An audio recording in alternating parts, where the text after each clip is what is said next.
Hello, everyone. My name is John Sierra, and I am a Tolkien scholar, which means that I'm always learning and sharing my knowledge and wisdom of the workings of J.R.R. Tolkien. And welcome to the second ever episode of Tolkien Scholar Reacts. And today we're going to be watching The Hobbit 1977 version. So, in the previous episode, we watched the Ashcan Hobbit film that was made in the 60s and never really shown to anybody outside of a few people who were actually paid to see it. They were given dimes, and then they had to give the dimes back because the copyright loop meant that it had to be shown to a paying audience, and they watched it in a projector room in New York City, and it was never shown again. It was never meant to be seen by the general public until it was leaked out. Now, that was about a 13-minute film, and it took me about 49 minutes or so to get through it because this is an analytical and educational watch. This is not where you're going to watch it with me and then I'm occasionally just going to go, oh, that's cool or whatever. Because of the way that copyright works, and also the way that, I'll be honest with you, the way that my channel works is that we're going to be pausing at several points to talk about what we saw, to react to things, for me to, I guess, geek out a bit and whatnot. And so, because it's an hour and 17 minutes, so it's not going to be all in one video. It's going to be broken into parts. So this is the first part of The Hobbit. Now, this was actually made by Rankin, which was a popular animation studio at the time. And they made this. They did not make The Lord of the Rings. That was made by Ralph Bakshi, and that actually got a theatrical release, whereas this one was released originally as a television broadcast. Although, since Ralph Bakshi did not get to do his second film based off of The Lord of the Rings, since he stopped about halfway through The Two Towers, Rankin Bass made another movie that was aired on television called The Return of the King. Although it starts with the beginning of The Return of the King, it doesn't pick up where The Lord of the Rings left off, and the character designs are obviously very different. But we're going to be reacting to all sorts of crazy adaptations, not just like, the typical Peter Jackson movies, Amazon series, that kind of thing. We're going to be looking at a lot of animated stuff and even some live action stuff that you may never have seen or may not even be aware of. But today we're watching The Hobbit 1977, and I first saw this, it was definitely in the 90s because I remember where I was living when I watched it. And I've been a big fan of The Hobbit since I was in the third grade, is when I first read it. And then I was in Brooklyn, New York, and we were living on Bay Ridge Parkway, which is 75th Street. And then we moved in 1990, where is the year that I was 9 and 10 years old, the same age, by the way, that Aragorn would have been during The Hobbit, to 70th Street, a different neighborhood in Diker Heights, and that's where I remember being, sitting there in that place, in that apartment, in that den, watching The Hobbit on TV, which was a really great experience. Of course, there's a lot of things that were changed. It's not exactly like the book. I do have my copy of the book right here, so that if I need to bring something up and read from it, that's available. But anyway, let's get into it. Since we're going to be stopping very often to react to things, we're going to switch over to, I just want to make sure that I select the right thing. We're going to switch over here, and let's watch The Hobbit.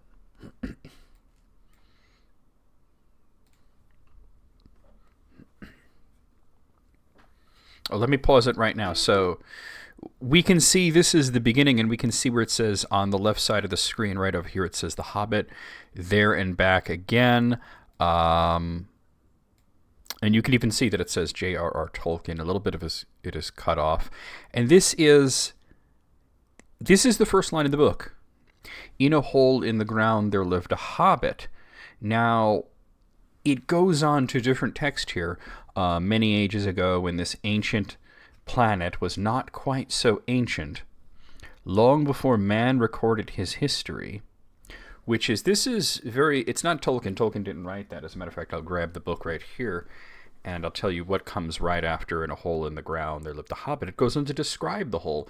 Not a nasty, dirty, wet hole, filled with the ends of worms and an oozy smell, nor yet a dry, bare, sandy hole, with nothing in it to sit down on or to eat. It was a hobbit hole, and that means comfort. And it goes on to describe in more detail, and it goes on to describe who Bilbo is and everything. speaking about this, that it was far in the past and it's prehistory, is very much J.R.R. Tolkien's author's conceit, in that he liked to say that these things happened a very long time ago, before history was being written down. It was a mythological history of our past. Now this says the time of Middle-earth. Middle-earth is actually never mentioned in The Hobbit.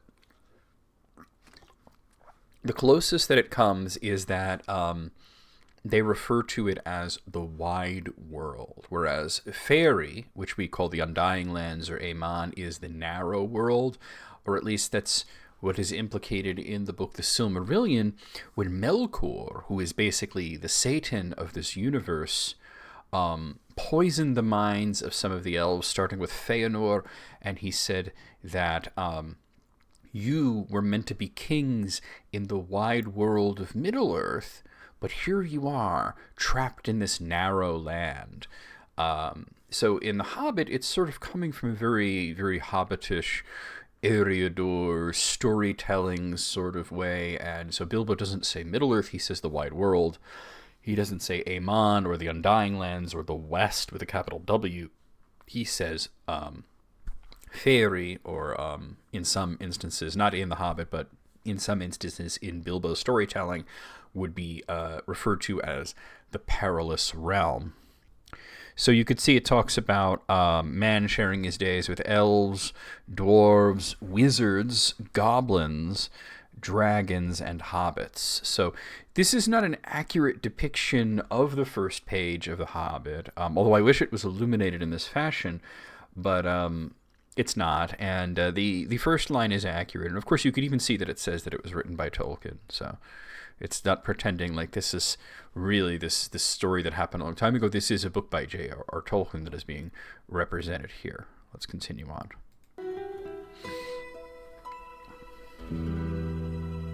In a hole in the ground, there lived a hobbit.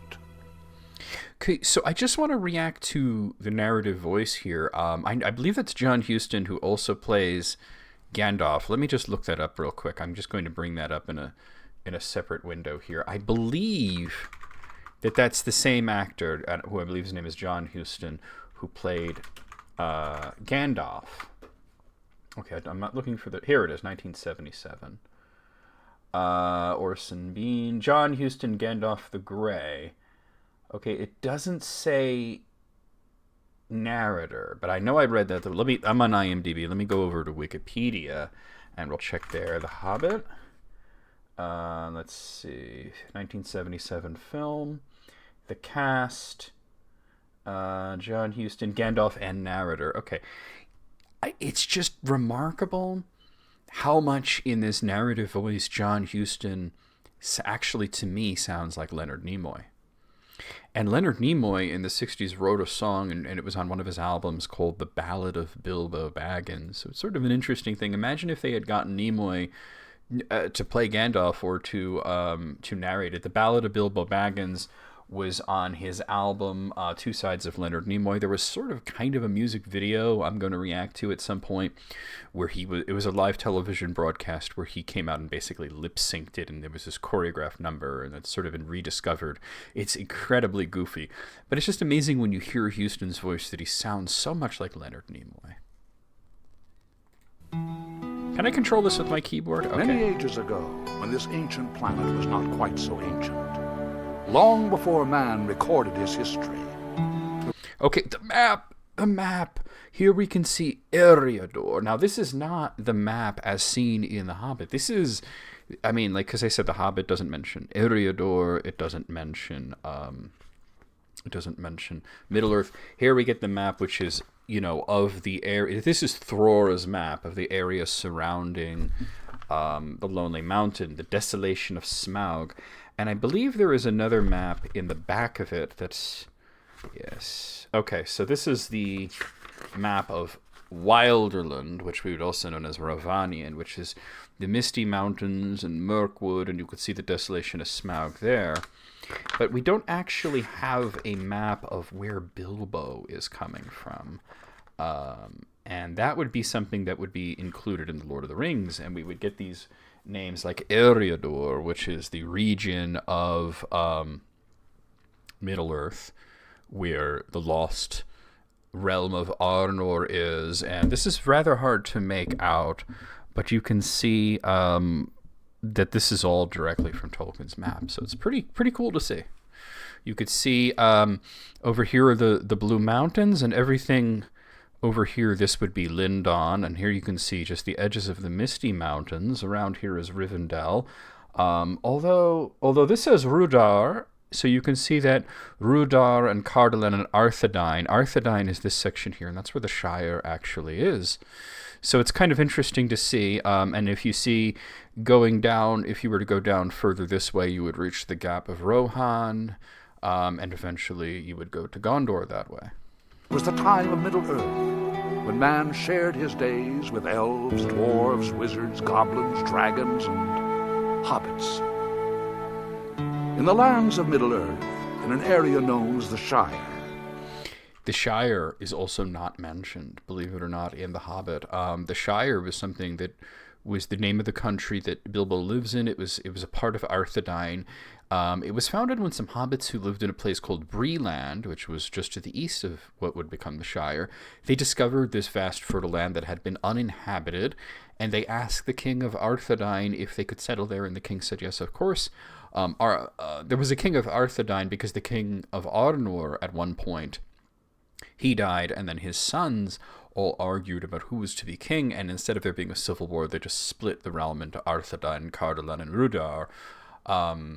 So anyway, then there was no more a king of Arthedain, but the Hobbit continued to exist autonomously, but in The Hobbit it's never mentioned. It's just Bilbo's country, where Bilbo's from. There was a village named Hobbiton. There, in a hole in the ground, lived a hobbit. Hobbiton, also not mentioned. Not a nasty, dirty, wet hole. That might have been, Or actually. a dry, bare, sandy hole. Now we're getting to the actual text. It was a from hobbit the, hole. And that means comfort. So, pausing right here just to demonstrate that the design of Bilbo Baggins in this can be rather off-putting. And I know that obviously this came out in 1977. J.R.R. Tolkien had already passed away at this point. But his son, Christopher, not his only son, but his eldest son, Christopher, who was the executor of his legacy, never saw this, actually, which I think is a shame because it's actually rather good. People were harsh on it at the time, but looking back now, it was a pretty good TV movie based on The Hobbit. And Christopher Tolkien had some rather harsh things to say about the designs of the characters, that they were hideous. And if you see Bilbo like that, yeah, it's like, wow, that's what they made Bilbo look like, really? But then when you see it in motion, it all sort of works a little better. And this is sort of the way that Rankin Bass's animation always is. It never looks amazing character design-wise in still frames, but when you see it in motion, it's a lot better. There's a giant pipe. Smoke rings. This is what he was doing at the beginning of the book. And then, of course, Gandalf seems to appear out of nowhere. Bilbo Baggins? Yes? I am looking to hire a burglar. Burglar? I'm afraid you've come to the wrong place. You mean you do not wish to share a grand adventure? Dear me, no. We hobbits are plain quiet folk. Adventures make one late for dinner. Enough. I am Gandalf, and Gandalf means me. Gandalf? Not the wandering wizard. The same. I love the songs in this. Rankin Bass animations always had the greatest music. It's interesting because it is short. It is an hour and 17 minutes long, so it has to rush through a lot of plot very quickly. So, in the book, what happens is Bilbo was out, sitting outside of his house, his hole, his smeal, and he was blowing smoke rings. And then Gandalf came by, and Bilbo just said hello to him. And he already knew who Gandalf was, but he didn't really recognize him right away because he hadn't seen him for a long time. Gandalf described in the story the quest of Erebor, that the last time he had seen Bilbo before this was when he had not quite yet come of age, which makes it seem that he would have been in his late 20s or perhaps in his early 30s, but not 33 just yet. Because 33 is when hobbits come of age. And now Bilbo is actually 50 in this, so it's been a while.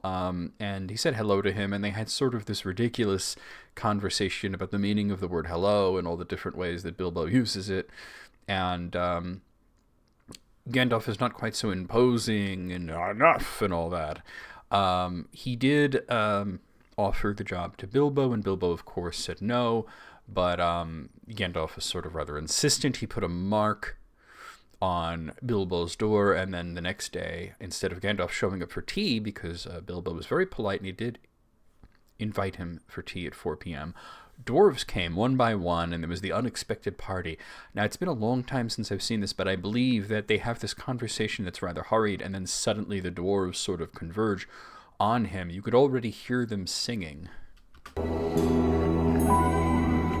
There was an episode of South Park that actually parodied this, and I think that a lot of people who watched it didn't quite understand what they were parodying, but I remember seeing it and I go, they're doing The Hobbit. It's rather funny.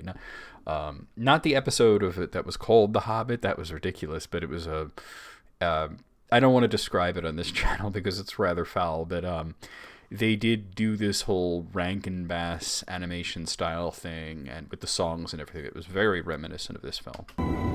We must away ere break of day.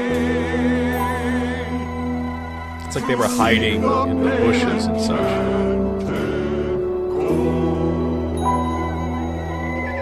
Thorin and company at your service. Dwalin, Balin, Kili, Fili, Dori, Nori, and Ori, Owen, sir, and Glowin, sir. Call him Biffa and him Boffa. And, Bamboo at your service. We are all at your service. Chip the glasses, crack the plates. This song is actually in The Hobbit, where they've already had a grand meal, and then Bilbo goes to clean up. And he's sort of grumbling that nobody's helping him. But then, of course, they all come to help him. But he's sort of worried that they're going to break everything. So they start singing this song to sort of mock him. What's interesting is that you don't see... It might be a perspective thing, but you don't see a great height differential between the dwarves and the Hobbit, Bilbo. Some of them even appear to look very much like him, except, of course, having beards. In Tolkien, dwarves are generally about 4 feet tall. They could be 5 feet tall, but they're generally 4 to 5 feet tall, around there. Hobbits can range anywhere from as small as 2 feet tall, which would be the very smallest Harfoots, and then the very tallest Fallowhides might reach almost 4 feet tall. But in the late Third Age, which is where we're at in the story, the 3 kinds of hobbits, the Fallowhides and the Harfoots and also the Stoors, had intermarried and interbred so much that they've basically become homogenous, and that most hobbits are in fact Harfoots, but they're not quite 2 feet tall anymore.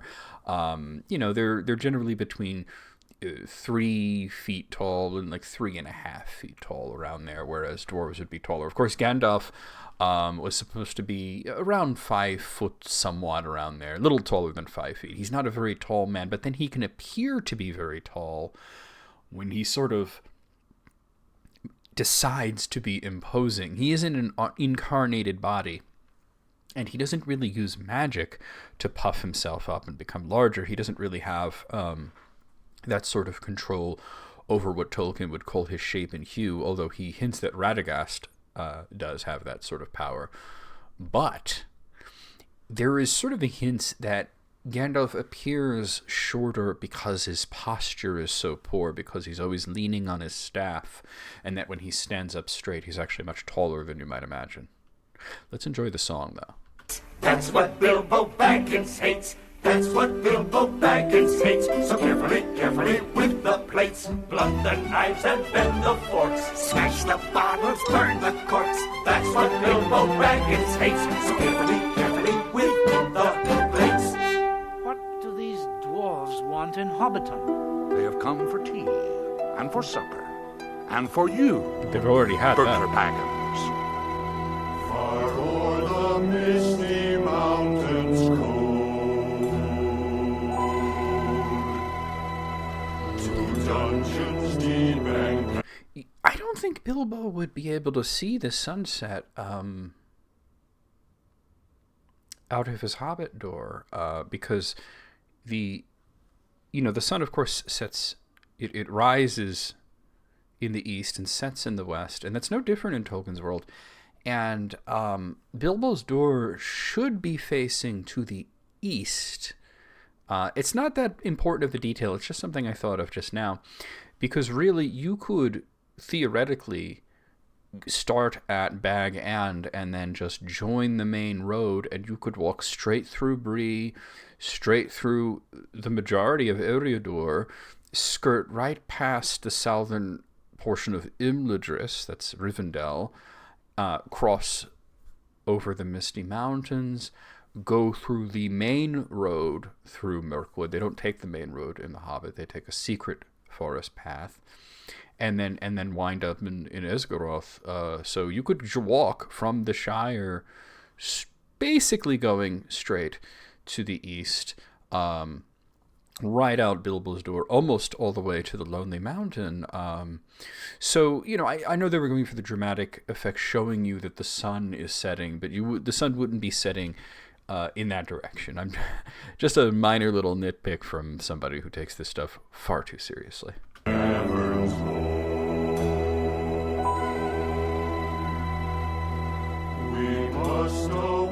There's a magic in that music. And it moves through me. You feel the love of beautiful things. To go and see the great mountains, and hear the pine trees and waterfalls. To wear a sword instead of a walking stick. Just once. So the dialogue there was not actually dialogue in the book, but it was Bilbo's own private thoughts that was given in the narrative voice, which is Bilbo's voice, because he is the one sort of telling the story, and that was his dream when he was young, and that's why Gandalf came specifically looking for him, because he had met Bilbo when he was young. I mentioned he had not quite come of age, but he had met him even earlier than that many times, and he was very familiar with Bilbo's parents, of course, his father, Bilbo Baggins, and his mother, Belladonna Took Baggins.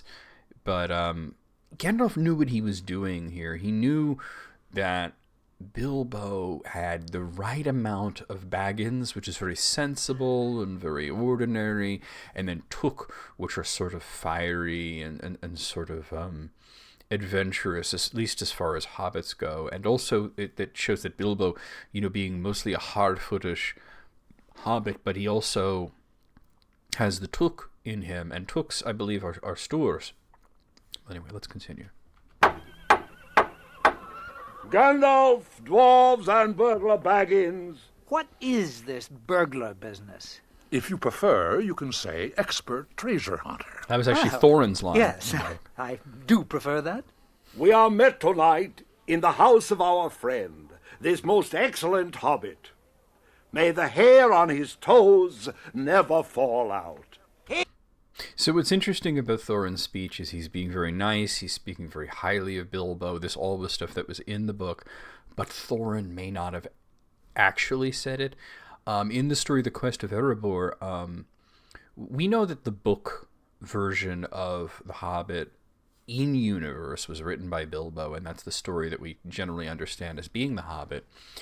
And Gandalf said that a lot of the interactions early on with the dwarves, it was not actually like that.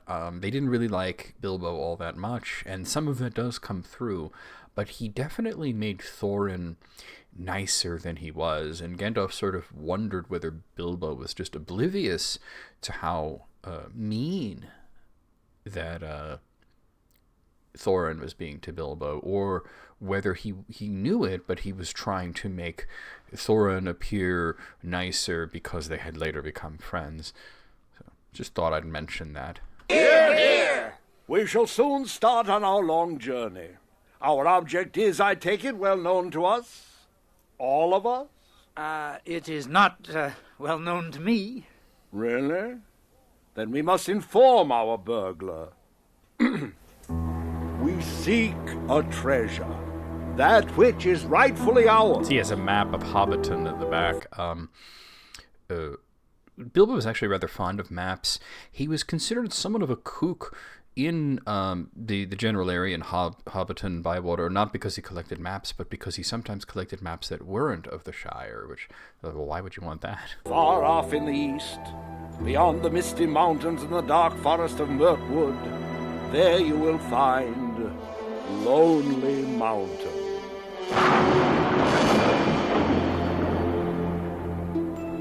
Long ago, this was the home of my people, and was ruled by my grandfather, King Under the Mountain. It's interesting that it seems almost as if Thorin is about to say his grandfather's name, Thror. But then he says King Under the Mountain, which is really more of a title, of course. But I did wonder why he didn't say his name there. The dwarves of yore made mighty spells, while hammers fell like ringing bells, in places deep where dark things sleep, in hollow halls beneath the fells. So this is interesting because even though this is The Hobbit, it makes allusions to things that you would know from The Lord of the Rings. When you talk about dark things sleeping in the deep where the dwarves are delving, you can only think of the Balrog of Moria. Of course, that wasn't in Erebor. But the very reason that the dwarves were in Erebor, which is just an elvish word that means lonely mountain, because it's not part of a mountain range. The Iron Hills are nearby, and such, but it's not part of a mountain range. But the reason that they were there at all was because they had been run out of Moria by the Balrog when it awoke, and then they were run out of Erebor, so then they had to scatter to places like the Blue Mountains or the Iron Hills or all over Eriador. The Hobbit, the book The Hobbit, certainly even suggests that they may even live in the Shire. But anyway, it's interesting how much of the Lord of the Rings is actually in this. Goblets they carved there for themselves, and harps of gold where no man delves. There lay they long, and many a song was sung unheard by man or elves. For ancient king and elvish lord, there many a gleaming golden hoard they shaped and wrought, and light they caught, to hide in gems on hilt of sword. On silver necklaces they strung the flowering stars, on crowns they hung the dragon fire in twisted wire. They meshed the light of moon and sun. Undoubtedly, all this wealth was what brought the dragon. The pines were roaring on the height, the winds were moaning in the night. The fire was red and flaming spread. The trees like torches blazed with light. Notice that even though they're talking about the dragon, they're really being very careful to not show you at this point too much of him. You could see him right there. You could see Smaug. Smaug is a very interesting design in this, which I'll talk more about when we see him more in full and up close. But they're sort of like, let's not show too much of him right away. And below us in the valley lay Dale, a town of mortal men. The bells were ringing in the dale. So, yeah, the last time that I'd done a reaction, it was to the Ashcan Hobbit, and they kept calling Dale, which in that version seemed to be actually inside of the mountain, the city of golden bells. And notice that there's bells ringing like crazy, and it makes it seem like it really is a city of bells. And in The Hobbit, there is a mention of that there were bells ringing, but it seems every adaptation from the 60s and 70s took this to an extreme to make it seem like these bells were really their thing. The men looked up with faces pale. The dragon's ire, more fierce than fire, laid low their towers and houses frail. The mountains smoked beneath the moon. The dwarves... So this actually makes it seem like Smaug, the dragon, attacked Dale first before coming into Erebor, And actually, it's quite the opposite, that he came into Erebor and killed all the dwarves inside that could not escape. Some of them, of course, escaped and left and scattered. But among them, of course, was Thror and his son Thrain, which would be Thorin's father. And the reason I bring this up is because he would come out and swoop down and take people from Dale to eat. Thorin even said that he specifically preferred young maidens. And this is how Dale became ruined, is that he just kept taking their people for food, and eventually the city fell into ruin. It wasn't so much of a destructive attack on the city. It was a destructive attack on Erebor, but not so much Dale.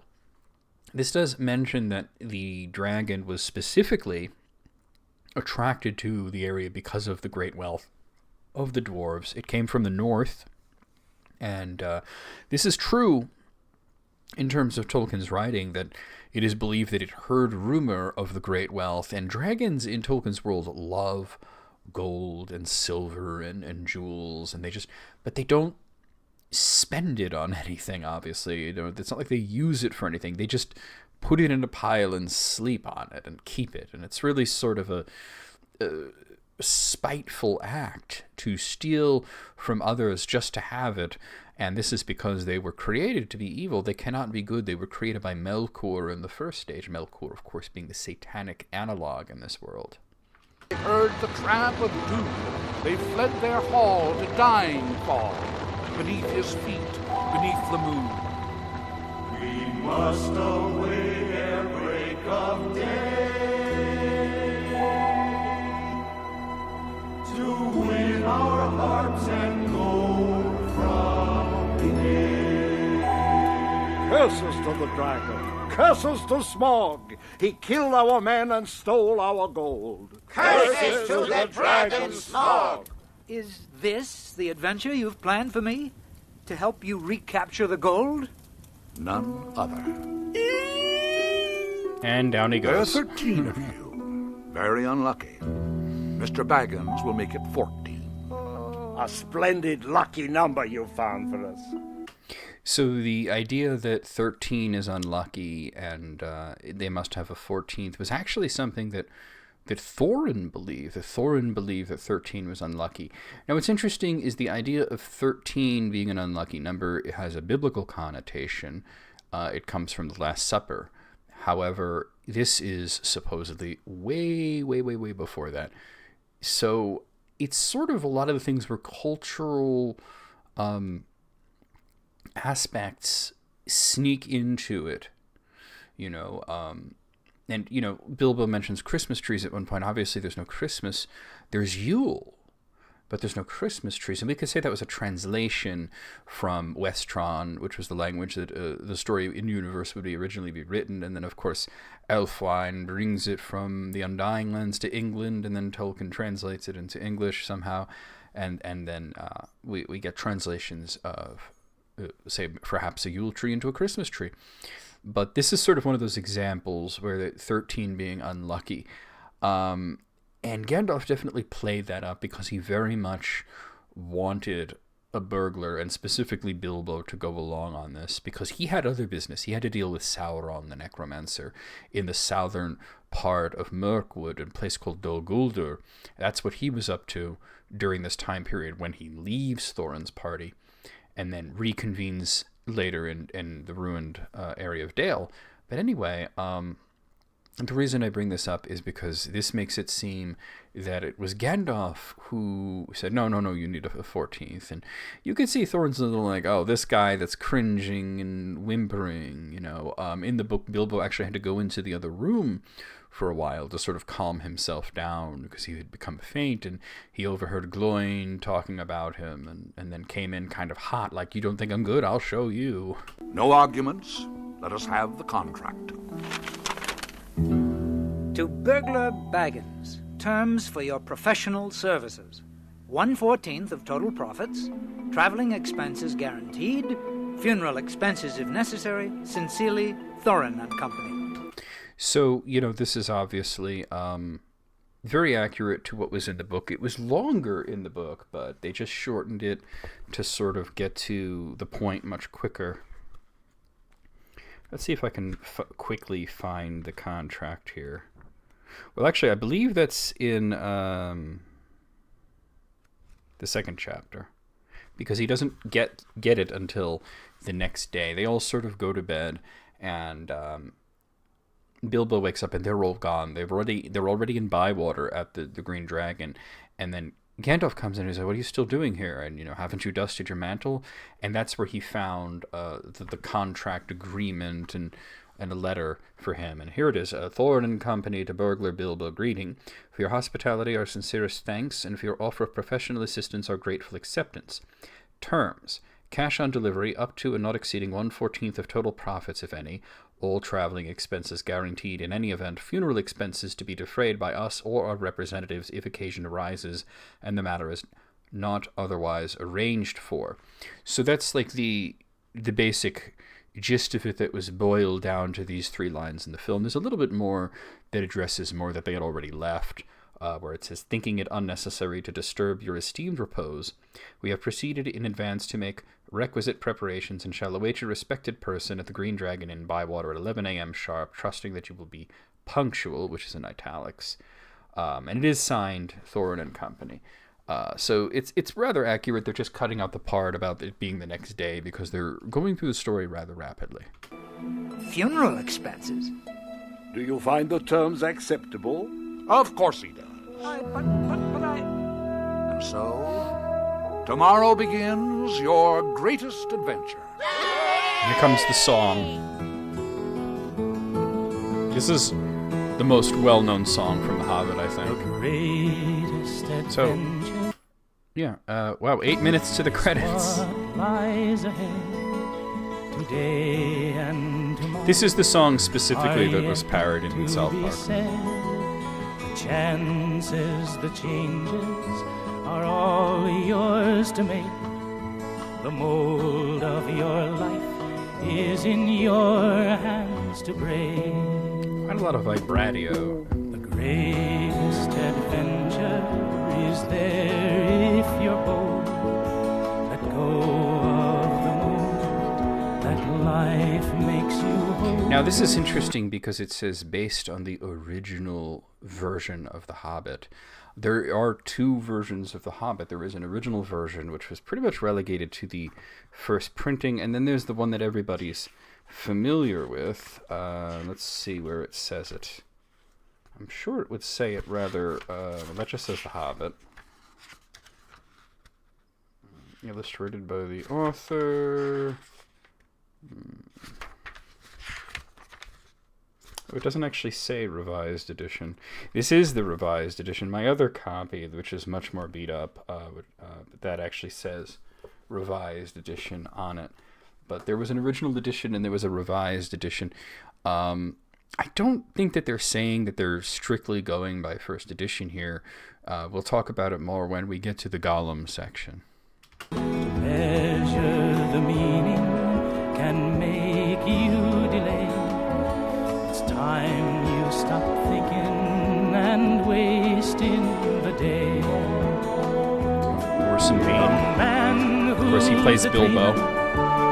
So, Richard Book, they're going in alphabetical order here, which is interesting. I do have the cast up here somewhere. Okay, so Richard Book, Richard Boone, I'm sorry, that looks like a K. He actually plays Smaug. So, we won't hear him until towards the end. So then we have Hans Conried, who plays Thorin. John Huston, we already mentioned, he has that very Nimoy-ish voice. He's playing Thorin. He also narrates. I think this is what we're seeing in the background is Bilbo's dream about what's going to happen to him. Of course, it's not quite as great as this for him. So then we have Otto Preminger, who plays the character that in the book is only ever referred to as the Elven King. In the movie, he's called the Elven King. It's actually Thranduil, the King of Mirkwood.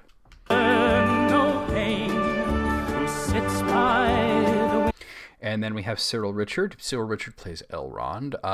If I remember correctly, it has been a while. Elrond has quite an interesting design in this. Will one day see rain. Theodore, who I believe is also known as Brother Theodore, actually plays Gollum. The talents of Paul Frees. Paul Frees plays Bombor and one of the three trolls. Is what lies ahead. Okay, so then we have a few names here. Jack de Leon actually plays most of the dwarves, and then the second troll. Don Messier plays Balin and one of the goblins. He plays the Lord of the Eagles, who we know it as Gwaihir, the Wind Lord, and then the third troll. And then John Stevenson actually plays Dory, Bard, who is the man who actually slays Smaug, and the Great Goblin. Day and tomorrow are yet to be said. The chances, the changes are all yours to make. The mold of your life is in your hands to break. The greatest adventure is what lies ahead. Of course, Rankin and Bass.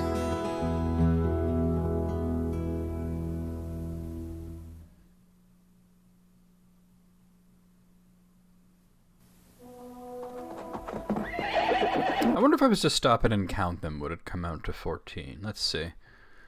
You don't see Gandalf here, but there is periods where he leaves, and if we're coming to the section with the trolls, which should be what comes up next, Gandalf actually kind of isn't there for a while. But we can see 1, 2, 3, 4, 5, 6, 7, 8, 9, 10, 11, 12, 13, and then 14 back there. It's probably Bilbo in the back. No hat, no stick, no pipe, not even a pocket handkerchief.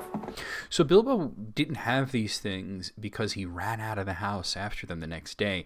They didn't adapt that, so there's really no reason that Bilbo wouldn't have these things. It seems that he left with the dwarves. So they're adapting the book, but they're leaving bits out, and it sort of doesn't make sense. He did have his pipe because Gandalf brought it to him. How can one survive? There's Gandalf all of a How sudden. did Gandalf get ahead of us, Bumble? He comes and goes at will. He is a wizard, you know. Always seems to be lightning striking behind Gandalf. Bother, burgling, and everything to do with it. Always remember, Bilbo, when your heart once lifted, think of pleasant things. They sure gave Gandalf a very gigantic nose. If we talk about the actual design, he's supposed to be Gandalf the Grey, and obviously he wears gray robes, and these do appear to be gray, although he should have a blue hat and a silver scarf. This actually looks like he's wearing some sort of dark black cape. The big physical attribute was his eyebrows. They were very bushy, even coming out further than the rim of his hat. But this, the noses have such crazy designs in this. Eggs and bacon, a good full pipe, my garden at twilight, cakes. And this is accurate that Bilbo spent the majority of the traveling portion just dreaming about what it would be like to be home.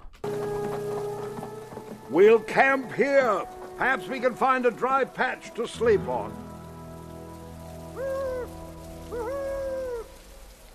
Our lookout has spied something. So this is interesting because the lookout, who should be Balin, is hooting like an owl. And it's interesting because they didn't go into that of Balin doing that. But when they send Bilbo off to check out the light that they see, which turns out to be the troll's campfire, they tell him, oh, well, if this happens, screech like a barn owl, and if this happens, hoot like a different kind of owl.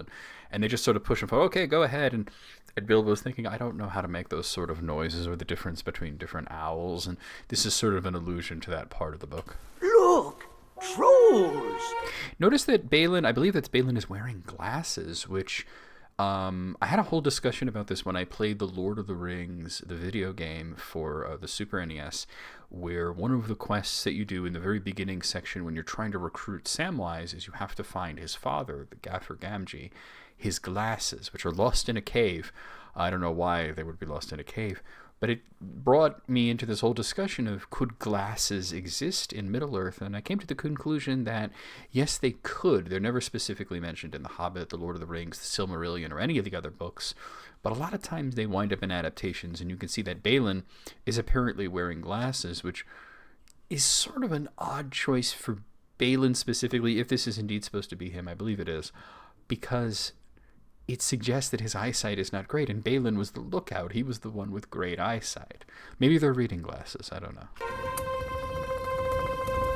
Now, this is interesting because they already know that they're trolls. In the book, they sent Bilbo to see what the light was. They thought it might be a fire. They thought it might be some sort of camp, and that there might be people there who might be friendly, might be willing to share some food. They didn't have a lot of food because one of the ponies had gotten scared and had run off and had taken a lot of the supplies with them. So they actually know that they're trolls, and they still send Bilbo. Miserable no good robbing trolls. Where the deuce is Gandalf? Left us again, just when a wizard would have been most useful. No matter, we've an expert burglar with us. What have trolls to do with burgling? We could use some of that meat they're cooking. Oh, I say. Burglar, do your burgling. Blast. No. What's interesting is that the reason that they all get caught, in the book at least, is because Bilbo got it in his head to try burgling. He should have just went back and told them, there's trolls, let's not go in that direction at all. But instead, he decided, well, here's my opportunity to prove myself, because if I go back, they would probably say, a world-class burglar would have brought something back, And he kind of comes up with a few different ways to pickpocket or to try to kill them with a dagger, which he doesn't have. And he winds up trying to pick one of the troll's pockets, winds up with a rather large purse that is enchanted and can speak, and goes, "Oh, you!" And then they get caught. And then once it's all over, they sort of lambast Bilbo for doing that. Like, why would you try that? You should have just come right back. So the idea that they're like, no, do it, go steal the meat, is sort of counter to what the book said. But we're going through it rapidly, and like I said, all things considered, this is a pretty good adaptation. Nothing but mutton to eat. How I look. So this is interesting because the trolls all have very different designs. One of them has tusks growing out of his face, which is unusual, and big ears coming out. Now, what did the trolls actually look like? If you look at Tolkien's drawings, which he was not very skilled at drawing figures, he was very skilled at drawing landscapes. But when he drew the trolls, they were sort of very dark and very hairy. And it was said that they were made from stone, and that's why they return to stone when they are killed by sunlight. And the reason that sunlight harms them is because sunlight is pure. It is the light of the golden tree of Lorelin, its only remaining fruit. And is born in the sky by one of the Maya, a lady named Arian. And it's a holy light. It was put into this cask, and it was hollowed, and it's taken through the sky. So it burns evil. That's why when Gandalf in The Lord of the Rings faced the Balrog, he said, "I'm a wielder of the flame of Anor." Anor means the sun. So he was basically saying, I have holy fire. My fire is greater than yours. Trolls and also goblins, which are also called orcs, are actually, they were created before there was a sun. So when the sun came out, it sort of had some pretty bad effects on a lot of Melkor's creations. For a bit of bad flesh. Bacon and eggs, my fireplace, hot chestnuts. You have to eat chestnuts hot or they're not great. So no talking pocketbook. It looks like one of them. Notice they're not named. It was Bert and William and I forget. I might have to grab it. Bert and William, and they had very rural sort of vulgar English accents.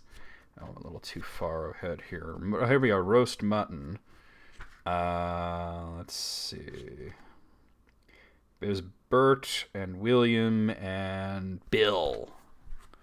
Well, actually, no. Bill would be William, wouldn't it? Bert. Bert is the third one. Okay, so there's Bert, Bill, or William, and the other one that I said. But they don't really have names. It's just like troll number 1, 2, and 3 in this version. Help! Help! Let me down! Stop that! Stop that! What have we got here? Let's cook him and find... One of the trolls, the one with the tusks, also appears to be missing an eye, which is interesting. out. He wouldn't make a mouthful. But maybe there's more where he came from. Dwarves! I'm done for! Run for it! So that didn't happen either in the book. He didn't yell for them to run. They were quite far away, and what happened eventually is that they came looking for him, and each time one of the dwarves ran into the clearing, they get clocked on the head and put into a sack, and that's how they all got captured. And Gandalf comes and pulls their fat out of the fire. Now that's a supper. Let's go get 'em all.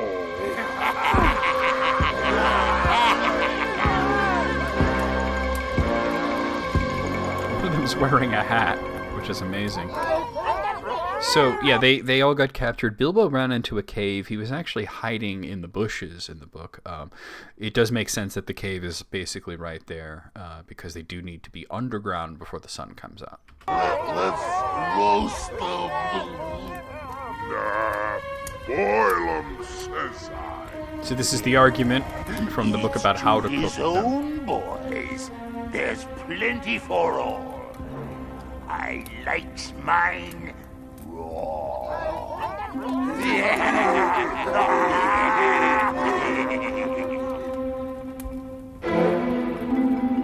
Dawn take you all, and be stoned to you. So once again, Gandalf apparently appears out of nowhere like that, like he was invisible, and he immediately goes into the dawn take you all, and may stone take you, and suddenly the sun comes up. What happened in the book is they spent so long arguing over the correct method to cook the dwarves that it was getting later and later and later, and every time they came to a consensus, a voice that sounded like one of the trolls, but was actually Gandalf mimicking them, would say something to restart the argument, and then they'd get going, and that's how they sort of lost track of time. Blasted! How did the morning come so soon? We're done for. And then immediately there's birds to land on them. And Gandalf's just excellent. One moment. Where's that bumbling burglar? Lucky number I love how the indeed. sack got caught on his Over nose. here! Come see what I've found. I actually saw a skeleton there, like a rib cage, or at least. This was actually a great windfall for them because they were able to get a lot of food that they needed. There was some food that wasn't quite so spoiled and disgusting. They found some fantastic weapons here, which I'll talk about when that becomes relevant. And, of course, a lot of gold and treasure, which they wound up burying. And Bilbo retrieved it on the way back, although he didn't want it. He already had a lot of treasure, and he wanted to give it to Gandalf. Gandalf insisted on splitting it. Not bad, burglar, for your first attempt. Oh, it was nothing, actually.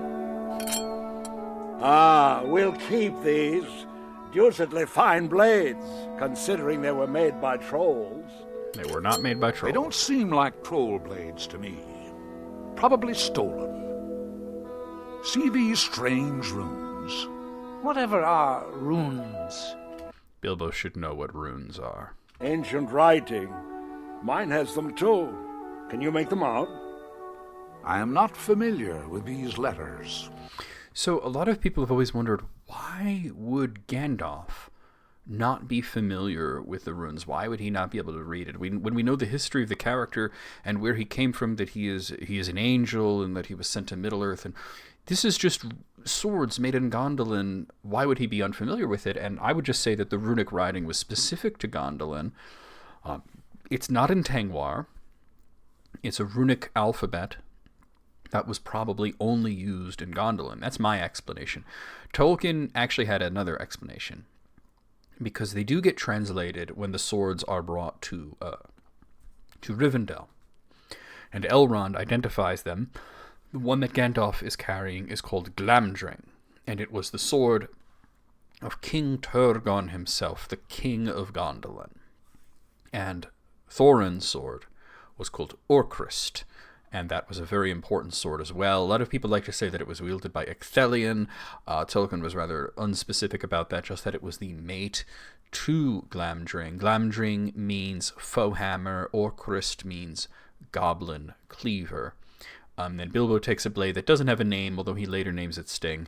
Tolkien was planning on revising The Hobbit again, actually rewriting the entire thing to be more like The Lord of the Rings. He was talked out of it, actually, by none other than his friend Gertrude Stein, who told him, don't you dare rewrite The Hobbit.